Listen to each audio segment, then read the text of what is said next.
Happy Thanksgiving to all of you, and yes, I love Thanksgiving, but that does not mean that we should not be preparing for Week 13 fantasy football by going through what some consider to be the most important rankings of the week, the kicker rankings, and I'm the only fantasy YouTuber who does it on a weekly basis, so go down there and drop a like on this video and subscribe to the channel to show your support. So getting into our first tier right here, I've got Chris Boswell at Cincinnati, back in first place. Last week, I had him outside of the first tier, and people had a conniption over it. Guys, I know what I'm talking about with these kicker rankings, specifically when it comes to Chris Boswell, because Boswell last week was playing in a snow game in a divisional matchup and was fine, but he was not a first-tier kicker last week. He's back in this week. I like the matchup a lot better. I think that this Cincinnati game is going to be a lot higher scoring. The Steelers are going to have to keep up with the Cincinnati Bengals because they're gonna score tons of points. So Boswell's gonna be really busy in this game.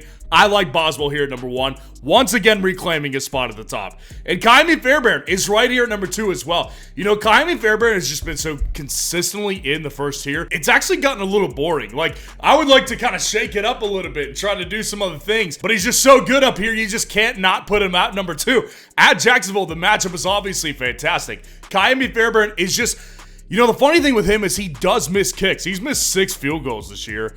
But when he can't, like, he can hit 50-plus yarders any single week. And this offense is just not good enough to consistently be getting them down there and scoring touchdowns every single time. Kaimi Fairbairn is going to have his role every single week. That's why he's at number 2 this week against the Jags. And at number 3, I've got Cameron Dicker at the Atlanta Falcons this week. With Cameron Dicker, this guy has actually been really good over the last month and a half or so in fantasy football. So against the Baltimore Ravens, he had 16 points. Then you go back a week before that, Cincinnati, he had 12 points. Tennessee, he had 9. So he's had 3 straight games of really good fantasy production. And this guy actually has been he's been perfect kicking the ball ever since then. Hasn't had a single miss. This is a game right here where Atlanta's defense is so bad. And the one thing that worries me about the Los Angeles Chargers this week is, without J.K. Dobbins, what is their production really? When you're taking on a defense like the Falcons, them and the Ravens are not the same. Ravens have been bad, Falcons have been worse. I trust the Chargers to be able to still move the ball post J.K. Dobbins. Now, dropping down to our next tier, I've got Jake Bates at number 4. Obviously, he's taking on the Bears in just a couple hours, so you're going to know this result right here. But I don't think people question at this point. Jake Bates is a top-tier kicker in fantasy football. This guy over the past, let's say back to week 6 out of the bye week, 19 points, 8 points, 12 points, 6 points, 12 points, 12 points, 8 points.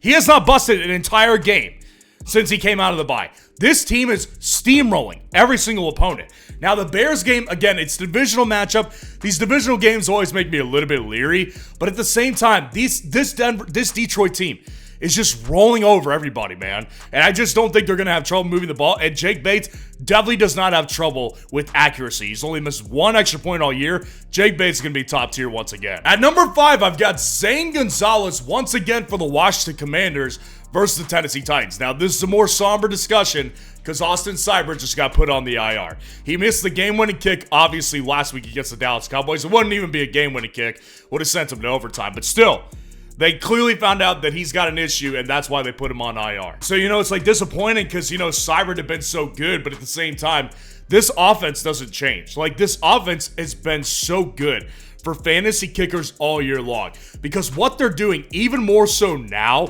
is they're constantly getting you down there, but they're not always finishing drives. And that's been happening more and more over the past several weeks. So against the Tennessee Titans this week, a very beatable matchup, I think Zane Gonzalez is still a top 5 kicker because in his time of relief, he actually did pretty well for the Commanders. And then John Parker Romo at 6 to round up this tier versus the Arizona Cardinals here. Listen, with John Parker Romo, I just think when you look at this guy, like, he's been really good on a per-game basis. John Parker Romo right now is averaging 10.7 fantasy points per game. He's had 1 game less than 10 points in fantasy, but both other games, he's had 13 fantasy points. Now, John Parker Romo is in this offense where I think it's unique because Minnesota is kind of similar to the Commanders where it's like, their offense has gone a little bit downhill since the beginning of the season, but at the same time, they're still functioning a little bit better than the Commanders are. So it's not always, in a situation where I feel like the Vikings kicker is going to be really good this week, but I always feel like he's going to be really solid. Now, this matchup versus the Cardinals is the thing I like about it the most, because this Cardinals matchup, they're so hot and cold as a team. I think that the Cardinals could come out here and really compete in like a very big shootout type of game.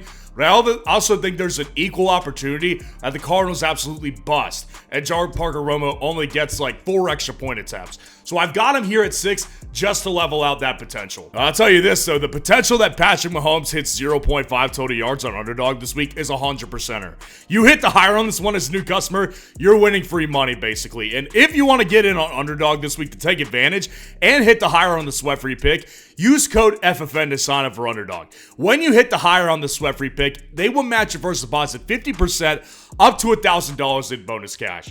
Now, dropping down to our next tier, I've got Will Lutz at number 7 versus Cleveland. Some people probably won't like this. Will Lutz coming off a massive week. Will Lutz just had a 20-plus point game as a kicker. This is why you go through kicker rankings right here, by the way. And because Will Lutz he's the kicker number 5 this year. Now, if you look at him compared to the other kickers around him in the season, he's had a lot more boom or bust games. Like, he's had plenty of games with 4 points, with 2 points, with 5 points, with 6 points. He's had some bad games mixed in there, but the potential that he has on a weekly basis is anywhere between 18, 16, 22 fantasy points, which he just put up last week. So in this matchup versus Cleveland, I like the matchup potential. It's at home. It's on Monday night. I think he'll have a decent game, but I do think that they probably are more effective moving the ball with an effective pace. And then with the Brandon Aubrey at number 8 versus the Giants here in a couple hours on Thanksgiving Day. Brandon Aubrey came back with a vengeance last week. I didn't have him inside my top 12, and he actually puts up more than double-digit points. Brandon Aubrey's a stud, guys. And listen, the Dallas Cowboys showed signs of life against the Commanders. Now they get the Giants, man. The Giants didn't even, Tommy Cutlets didn't even travel with the team. It's Drew Lock today. So it's like, this team is just all over the map. They're a disgrace. So I do think that Brandon Aubrey, with new signs of life with Dallas and the way that he is, just being an elite kicker, like a top-tier kicker in this league, not including fantasy, I expect him to have a good game today against the New York Giants. And then Jake Elliott at number 9 at the Baltimore Ravens. Last week, I put him up here, and I was laughed at. People scoffed at it. How could you do this? This is stupid. I'm never watching these rankings again. Go back and look at the comments. Jake Elliott was good last week. I don't put people in here for no reason. I know Jake Elliott's history. It's not been very good. But you have to be able to identify certain markers. And this is the marker with Jake Elliott. This team has gotten a lot more efficient offensively, and they've also been a lot less ballsy going for it on 4th down. So Jake Elliott has had 22 field goal attempts compared to 30 extra point attempts. He's kicking field goals a lot. And last week in a competitive game versus the Los Angeles Rams, at first, he has 13 fantasy points. Now he gets Baltimore as equal of a tough matchup, definitely tougher matchup. I expect Jake Elliott to have another good game. I know people don't like it. I don't know why. This is fantasy points we're talking about here. You don't have to like me. You don't have to like the player. But Jake Elliott is going to be another top 10 option this week. Now, dropping down to our next tier, the last tier, and I think people will feel very similar to Tyler Bass at number 10. Tyler Bass versus the San Francisco 49ers. Tyler Bass, since last year, he's been kind of disgraced in the kicker position of fantasy football, at least on my channel, because he definitely wasn't he was not that good last year. But this year, he's the kicker number 10 in fantasy football. He's had a path that's been a little bit similar to a more consistent guy, such as Kaimi Fairbairn, with just less ceiling. So this guy rarely kicks less than 7 points in fantasy football, but he does at the same time have like a 13-point ceiling. So this week against the San Francisco 49ers, they get them off the bye and at home. I think that they will move the ball pretty well against the 49ers defense, who, by the way, is definitely failing. This team is having the year from hell, and the 49ers defense is just getting worse over time. Spencer Schrader at 11 on Black Friday, taking on the Las Vegas Raiders. Spencer Schrader, I earlier this year I said, I didn't understand what people were saying. There's more injuries than ever this year. There's always injuries every year. It's a violent game. Until I looked at the kicker rankings, when I was like, holy, our kickers are going down like flies, man. So this week, Spencer Schrader is questionable, and he did not practice on Wednesday.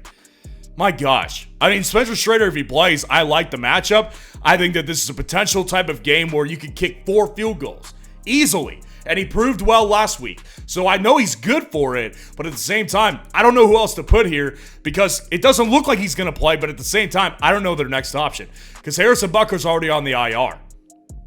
I've got no idea.